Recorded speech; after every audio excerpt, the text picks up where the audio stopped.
Hey everyone, welcome back to another exciting episode of Attack Productions. Today I'm Bancroft, being joined once again by Jimmy, Jake, Nick, and like always, Fluff. Yes, sir. What's going on, everybody? I'm third this time. What up, people? And like always, there's buttons. Feel free to click them because they're there for a reason. And today's matchup is actually first round of our tournament. We have Nick bringing us King Vegeta, and Jimmy bringing back Mechikabura. Guys, Sir. take it away. So, we've seen a lot of Mechikabura on channel, and we've also seen a lot of King Vegeta. But Nick, you go first because I'm feeling gracious. Oh man. Okay. So the deck is honestly it's a lot of fun. Now that I shilled out the money and bought the promos, you can definitely turn this deck into an all gas deck, and that's kind of the route that I was taking with this. When I first played the deck, I didn't really have anything. I didn't have any promos, so I had to build more of like a control style variant, which was all right. I mean, it wasn't the best, but I mean, it still did It did a little bit of work. But now, with having access to promos, especially the switching gears Vegeta, just adds a whole nother layer to the deck, and you can really go super quick with it. And you'll see in this game, like you get some really explosive plays. Like there's a lot of value you get out of your cards, but the key concept is using your field card to play little guys on your opponent's side of the field. They will crit your opponent's life, so you don't really have to attack them that much. And then using the little guys to go into bigger bodies, especially the Vegeta chain, where once you get the evolved target on field, you're just really oppressing your opponent on their battle cards. There's not really much they can do at that point. And something about Mechikabura that makes it such a fantastic deck, if you were lucky enough to not get a lot of balls in your life and have to pull from them using your leader effect. Also, I did not know that the Young Invaders field card could just neg something 5. Just never read that part of the card. Like I got down to the end and I'm like, it's already good enough. I didn't need to read the rest. Yeah. That was a rough play on my part. But something that's really nice about the Mechikabura package is that if you don't have a lot of balls in life, you can awaken at 8 life and basically set on top of this cushion for the entire game. You know, I've closed out multiple games still at 8 life, and opponent can't even poke in a single bit of damage. So this was a interesting matchup because it did take me down so quickly, and I did not have that cushion. I had to really focus on my plays, and I wasn't allowed to be sloppy with my plays, which is something that Mechikabura allows you to do. Yeah, and that's one of the cool things about the little guys is if your opponent wants to play defensively, if they want to play control, you're going to get them down to 4 life eventually because the little guys will make them crit a life. So you can play depending on however your opponent wants to, but a lot of times with King Vegeta, you're going to be in the driver's seat. You're going to force your opponent to make those bad plays, those bad judgment calls. You're going to make them lose their own life. There's a lot of stuff you can do to influence your opponent, and I think that's a really cool concept of the deck. With all of the free life crit, you can playing the black Bardocs that come into play for free when your opponent loses a life from a skill. So that's one of the caveats of Young Invaders. When you play a guy with Young Invaders, you can only play mono red Saiyan cards for that turn. So since Bardock is black, you can't proc him off of that skill. Okay. But if your opponent does like what Jimmy does with his lead, if he finds a ball, then I could proc Bardock. Yeah. So Right. it's kind of iffy if you want to run him or not. You just have to be careful. Just you can't do it off of your little guys. That's one of the reasons that Topo isn't such a good fit in King Vegeta. Because if you decide to give your opponent a young invader, then that basically turns off Topo. Not that Topo fits into the general tempo of the deck anyway, but not being able to play non-red Saiyan cards for the turn when you activate young invaders can just basically neuter certain cards in your hand. Yeah, and the caveat with the Young Invaders is you don't have to give them guys. I mean, it's actually really easy to forget, especially if you're playing more of a gas variant. It's really easy to forget in the late game. So I mean, the option's up to you, and you don't. If you have your board established, you don't have to give them a guy. It's just really good to filter your deck out a little bit.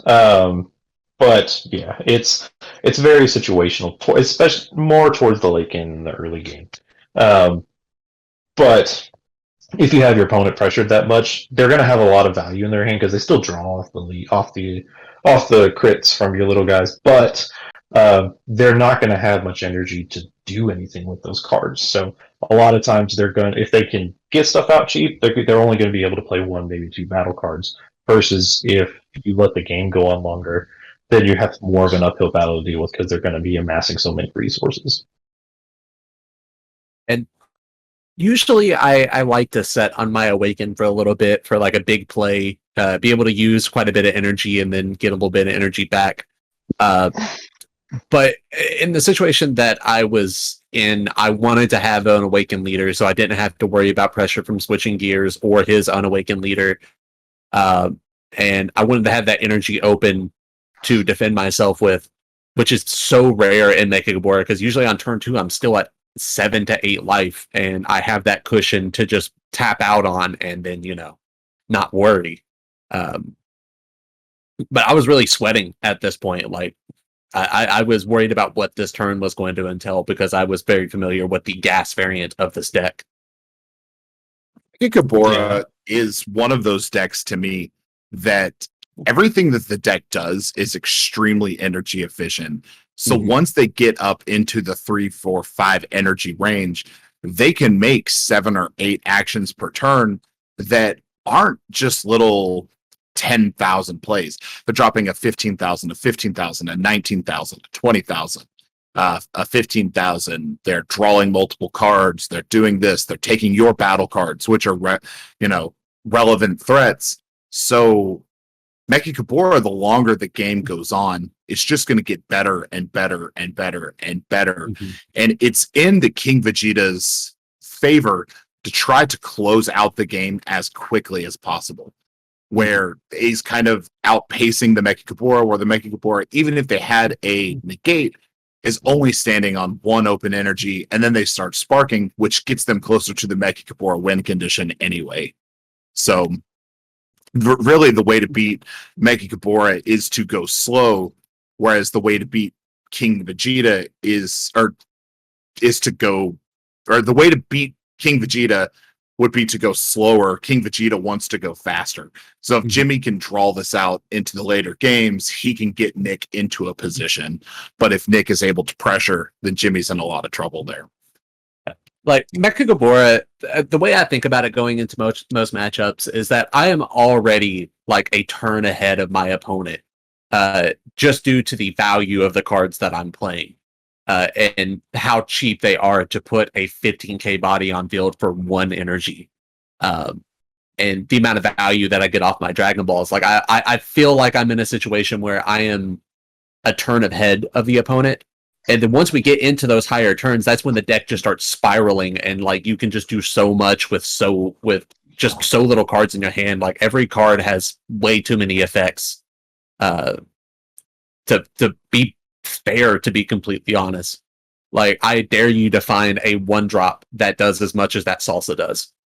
Like just insane value off of every card.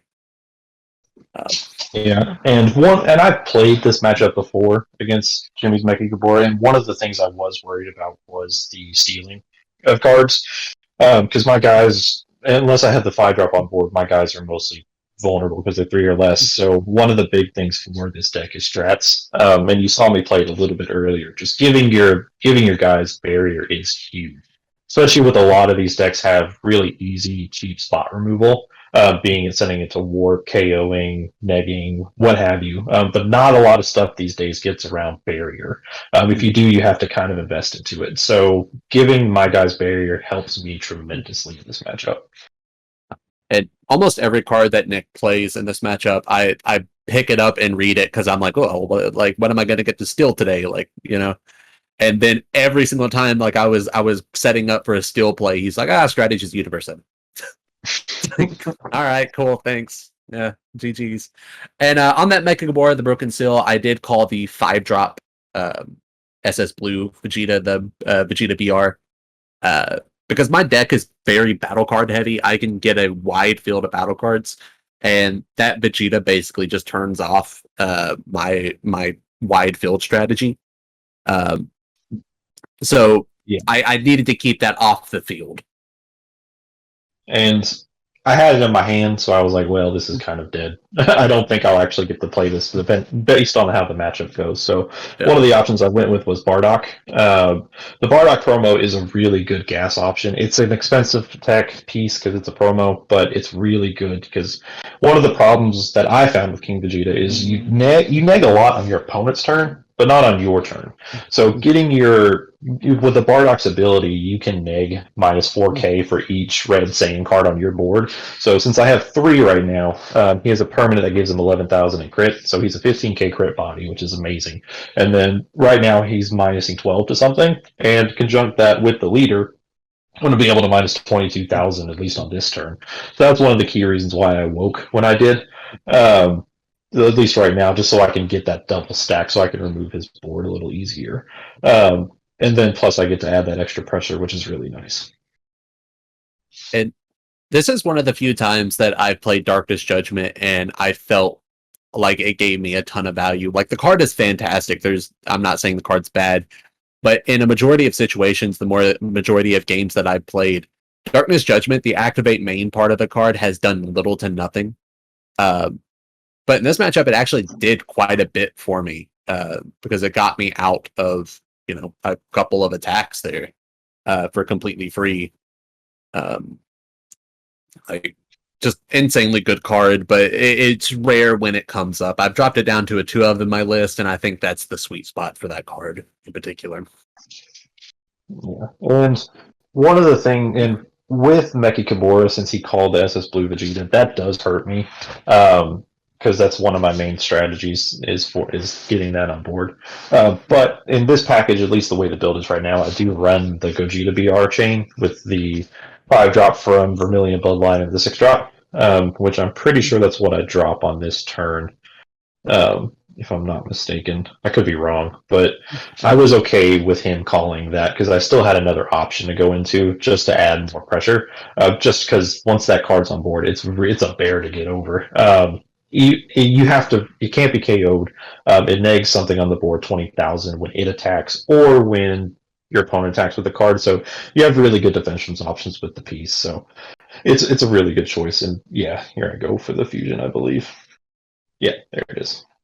And I knew you ran that in the list, and honestly, I did not expect you to tap out to play it. But I mean, it's another one of those cards that allows you to play a little bit sloppy because it just gives you a free out with its auto. And it's a fairly sticky card for what it is.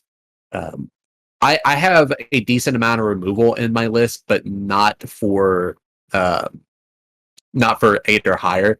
The 4-drop Toa, the Ritual at Hand, is fantastic because it can warp anything on field. But I believe I actually comboed it off earlier in this turn before you played the Gogeta, which just sucks. Like I could have easily got the Vegeta off field. Or actually, I think you play a strategies, and that's when I was like, okay, yeah, that's cool, bro. Thanks. Yeah, that'll gut you. Yeah. And that is really. I was just going to say, Nick and I had talked about the inclusion of the Gogeta package here, and I've been kind of a naysayer against it, if I can say so, but I do really enjoy the flexibility that your deck just pivoted in, where, Jimmy called the 5-drop Vegeta, you just went, okay, let's go into the Gogeta line instead, and it essentially provides you the same protection and equivalent danger or equivalent pressure. So I really appreciate that. Like it, and that turns me a little bit on it. Yeah, and there's a lot of things you can do to tap out and feel safe in the deck. Then this is one of those pieces, just because if they play a big body, so what? You can neg it. And I chose not to charge here, solely because I like the cards in my hand. There was nothing I really wanted to charge, and Mechikabura can fly on, very low energy. So I felt pretty comfortable at this point.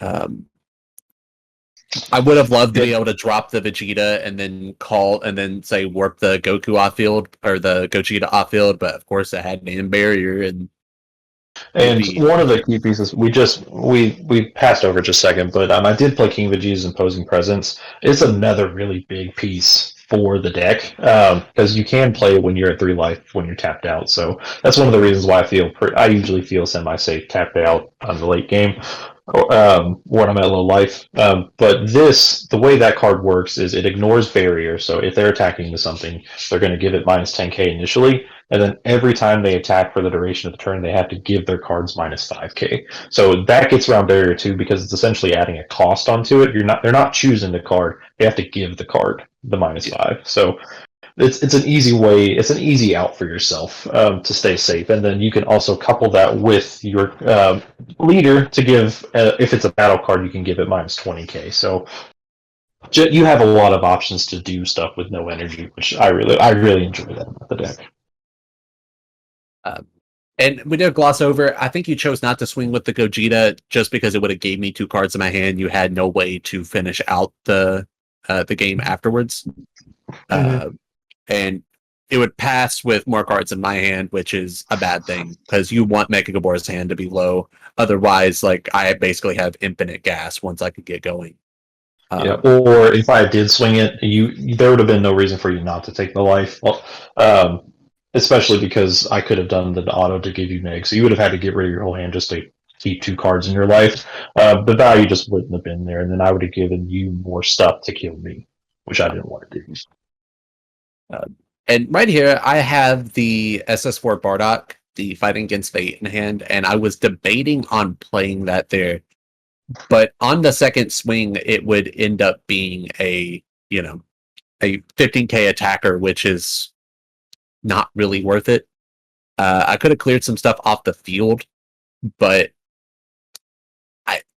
the value play there was a little off for me. Yeah, I've run into that problem against King Vegeta before, where you're like, I've got to play, but because of the various different negs that are happening all over, from the Vegeta, then the leader, then the Unison if it's up, plus King Vegeta's Imposing Presence, your multiple energy investment or free overwhelms become like 5,000 swingers at the end of it, and it almost is just a de-incentivizer to even do it in the first place. And here's my secret rare, Go Hanks. Really strong late game card for King Vegeta. You can tap out with it. Again, it's just one of those you can tap out with it and you can feel semi-safe just because of the inherent value you get off of the card itself. It's an inherent dual attacker and a blocker, so you can swing with it once and still get a block. Once it's on play, it chooses all cards ignoring barrier minus 25k to your opponent's board. So if they want to build a wide board, you're going to get rid of it regardless. And then it has a -4 where it can become a triple striker, so a dual attack triple strike. So a really good way to close out games. But I use it just mostly for the board wipe and the protection at this point. But I don't think there's really much he can do to stop me because my board is huge. And at this point, for me, it's just I'm going to dwindle him down till he has nothing left and see if I can crush it. Your current state is incredibly hard to break. Yeah. And I didn't tell you at the game, but I did rip that Darkness Judgment off of my life. I was left with 1 card in hand. So that was just a lucky life strike there. Yeah. I thought you had game at that point until I ripped the Darkness Judgment. Which another thing that card is very versatile with it being a negate or a permanent 5k combo for the turn.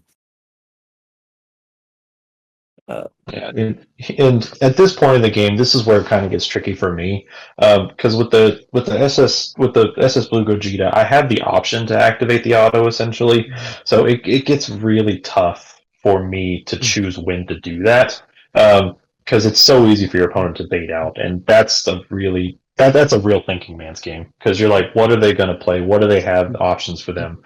Can you survive without doing this? Can you survive with doing it? And it's the same with the blocker on the Gohanks too. You have a lot of flexibility with it, but I think that it makes you easy to get up in your own head about it. And the imposing presence does affect the leader. So right now, I basically just let the first attack bounce. I'm swinging for 10k at your leader at this point. And I needed to force out at least one damage because I did have a double strike Champa in hand. I was just going to go for the Hail Mary play. So I combo up to 15, and then I decide I need to combo up to 20, make sure this attack goes through. And honestly, I think comboing up to 20 is what affected this game the most. Because if I remember correctly, you had 2 cards in hand. Would you have taken it if it was still at 15?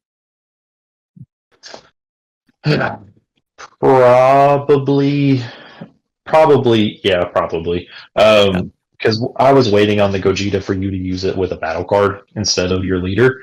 So that was honestly on me. I should have done it, which I didn't, and I was like, "Oh no, did I just lose?" But you were at 5k, so Yeah, I was able to just combo my hand and stay safe. Exactly. If I just had one more combo power, that's all I needed was one more combo power, and I think comboing up to 20 on that second leader attack is what did the damage there. Like, I wish we could like record every game that we've ever had, Nick, because I feel like every game we play has always come down to 5k combo power. There's a lot of wire. It's not one sided or the other. It's always very down to the every single time. It's like I won by 5k combo power, or you won by 5k combo power every single time. When your hand sizes are similar, it's almost best to just let your opponent beat themselves. Like swing, get up to equal, make them waste one of the 2 cards in their hand to get out of it. And oftentimes, more than not, psychology dictates that they will take the damage to just get the extra resource into their hand. Mm-hmm. So you oftentimes don't have to overextend in that particular situation. I was just scared of him choosing to combo out and protect that and stay at 3 life. And not want to go down to double strike range, and then at that point, it's just game 100%. Yeah. Like I was really riding on one of those cards being in his hand, being either a extra card or a combo card that, or like a 10k combo. Yeah. Like that's what I was really hoping for, and in the end, it worked out for him. Yep. And with that being said, thank you all for tuning in. Like earlier, there's buttons. Feel free to click them. Jake, last words. If you want to win, you have to practice. And King Vegeta's pretty strong, guys. It's a pretty neat deck. Nick? Seconded. There's a lot of fun plays you can do with it. You can go explosive as you want. You can go as slow as you want. In the end, play what you love. And if you like red, try it. Give it a shot. Jimmy? OG Red Baby is superior to King Vegeta. King Vegeta will never be on the level of OG Red Baby. We got monkeys. What do you got? Also monkeys. I mean, according to Frieza, it's also monkeys. Yeah, but Frieza's racist. Fluff, would you lead us out? I think we just saw the 2 best colors in the game gotta like Clash of the Titans against each other. I mean, I think red and black are in the 2 best spots of any color right now. So thanks for watching. Read your cards, know your plays. Let us make mistakes so you don't have to. And as always, fluff out.